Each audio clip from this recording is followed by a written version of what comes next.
Here, Mill. Up. Good girl. Hey guys, Josh and Millie here with Redneck GreenThumb. Today I'm going to show you how to make a little bit of money while living off grid. Let's get into it. Come on, pretty girl.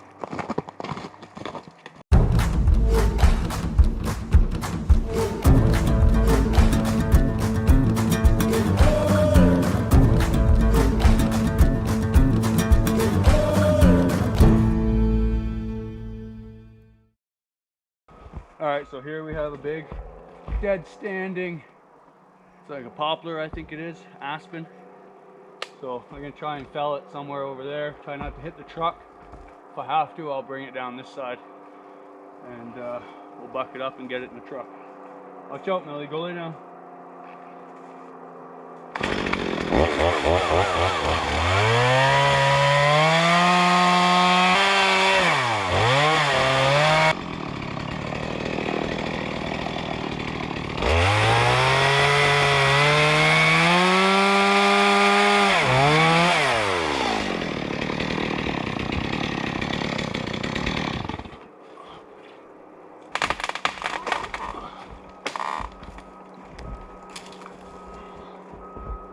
We're caught up in that tree there, but stay.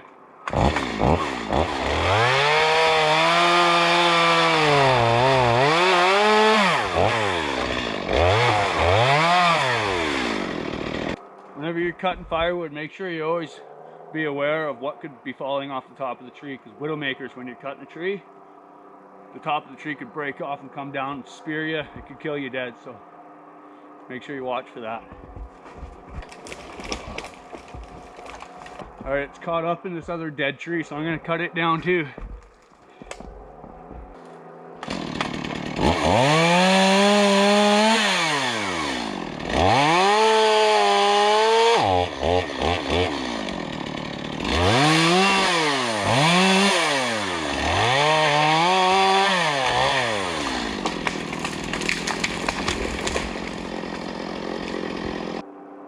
That went as best as I could expect it to. Alright, now that I got it laying on the ground, it's in some deeper snow, so I'm actually going to buck it into some longer pieces, bring those longer pieces out to the trail, and then buck it up into 16-inch pieces.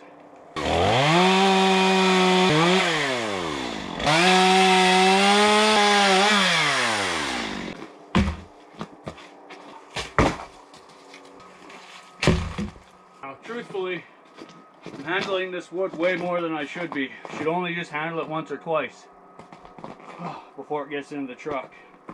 Then when you get it home, you have to take it and split it and stack it. So you're handling it about 4 or 5 times before you're ready to burn it, which will be the 6th time. So, but like they say, it warms you up twice. It warms you up cutting it, and then it warms you up burning it. Now, if you have trouble eyeballing out 16 inches, because that's what the usual piece of firewood's cut to. Most people like 16 inches, and some people burn 24-inch pieces. But I'm going to cut all these to 16s, and just for a quick reference, I'm going to put a dot along one every 16 inches, just so I know that I'm cutting it fairly accurately. Watch out, pretty girl.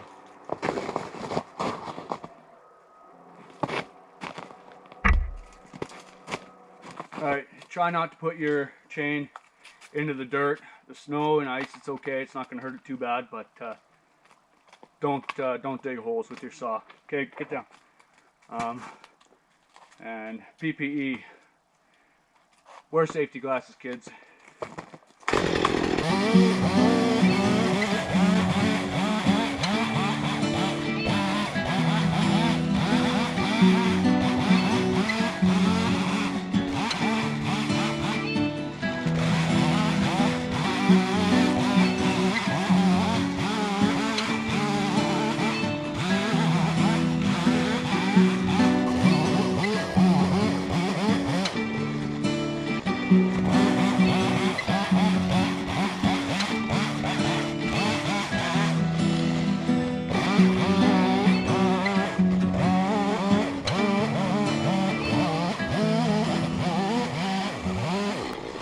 need to fill up your bar oil.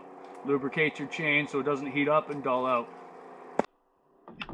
You'll see this one here, it's got a chain and an oil drop there. That's your bar oil. And over here obviously is your fuel. So let's get this thing filled up. We'll do the bar oil first. Try not to get any dirt in there because it can plug up the oil port and then your saw won't get any oil. Millie, you need to relax for a second. 99% of the time you're going to overfill that, so I'm going to try not to overfill it this time. And I overfilled it every single time. There's that. We have pre-mixed fuel here. I don't want to get oil on my truck, so I'm going to go over here and close it. There we go. Oh yeah, good, nice. Oil everywhere. Let's get that oil off of there. Alright. Now fuel.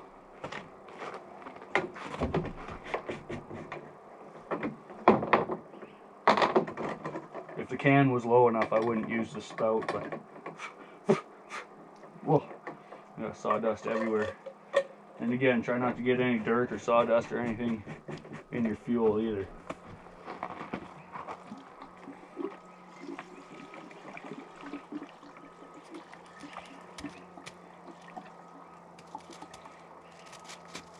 Good enough. Cap on so that you're not spilling your fuel everywhere. There we go. Let's get back to it.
There, I just got to throw it in the truck. Finished cutting through some of the bottom pieces because I didn't want to cut into the dirt, dig holes. But that's about a full truckload today.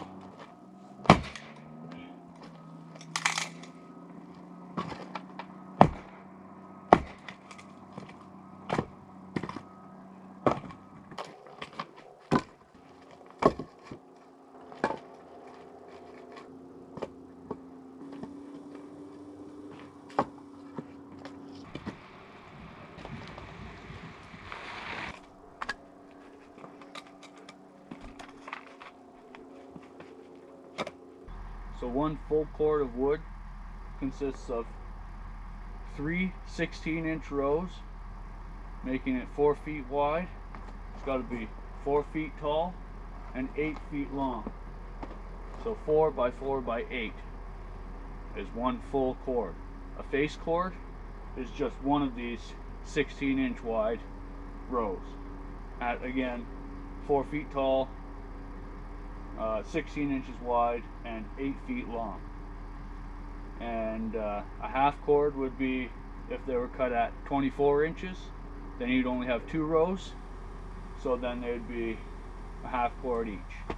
I stack them up on the corners like this so that I have a little bit of a wall to push against, and it doesn't want to fall over, and that gives you a straighter edge, and you can actually see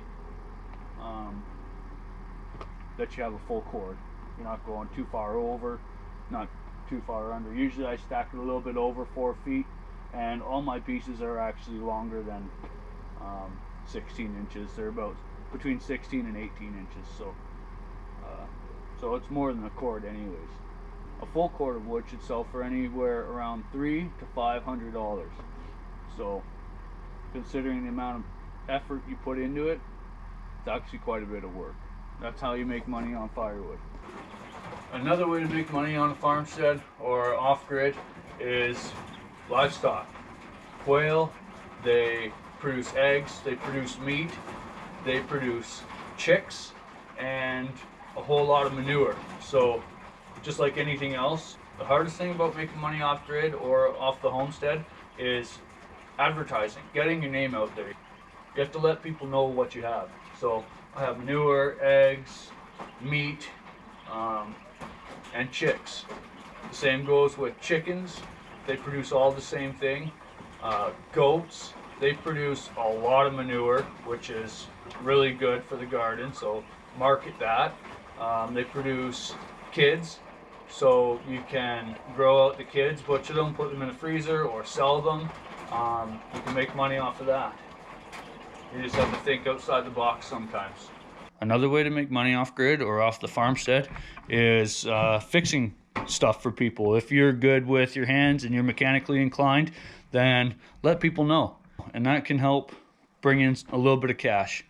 Method number 4 for making money on the homestead would be bees. You can produce honey and sell it, and it goes for a good $1. So they do all the work. All you have to do is collect it. So that's another really good way to make money.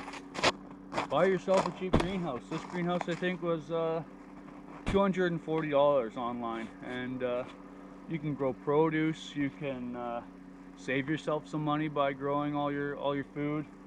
That's another really good way. Have a farm stand on the side of the road with your eggs, produce, meat, all the stuff that you want to sell, and that's another way to bring in money on the homestead. Last but not least, guys, my wife has a bread maker here. She loves to bake muffins and bread and cookies and all that kind of stuff. So I'm sure if your neighbor has a sweet tooth, you could probably make a little bit of money off of that too. Anyways, guys, that's just a few ways that I can think of to make money off the homestead or off grid, and hopefully that helps you. If you have any better ideas, throw them down in the comments section below. Don't forget to like, subscribe, and share, and if you hit the bell notification, that will lead you to my next videos coming out.